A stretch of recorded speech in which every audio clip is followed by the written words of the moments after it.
c'est une rencontre que j'ai faite un petit peu par hasard lorsque j'ai traversé pendant 2 ans la Sibérie en 1990 et 1991. J'ai rencontré ce petit peuple de nomades éleveurs de rennes. J'étais frappé par cette sorte de contradiction qu'il y avait chez les Évènes, où ils détestaient bien évidemment le loup, ils le haïssaient parce que le loup s'attaque à leur reine. Mais ces mêmes Évènes étaient capables aussi de raconter des histoires qui, si besoin, trahissaient leur fascination aussi, leur admiration pour cet animal. Et donc j'ai écrit à partir de là un roman qui est devenu un film.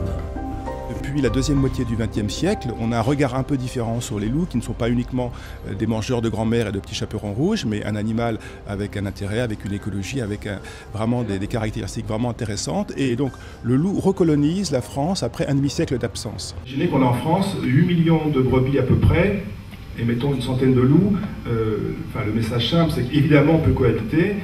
Alors à la fois c'est passionnant au niveau biologique, et en même temps on se rend compte que l'élevage avait oublié les précautions à prendre par rapport à cette espèce. Et il faut retrouver, réinventer et mettre au goût du jour la façon de se prémunir. Il y a des façons de faire pour qu'on trouve une façon de cohabiter intelligemment.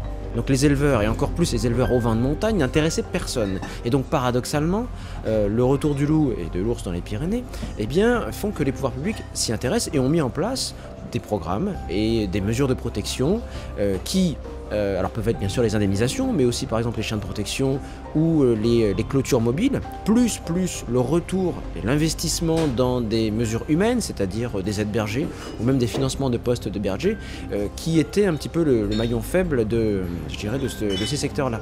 Moi, je ne me suis jamais inquiété pour le loup. Je pense que le loup est une espèce éminemment adaptable et qui a beaucoup d'atouts dans ses manches, entre guillemets, pour s'adapter, y compris à un environnement très humanisé comme on le connaît aujourd'hui en France ou en Europe.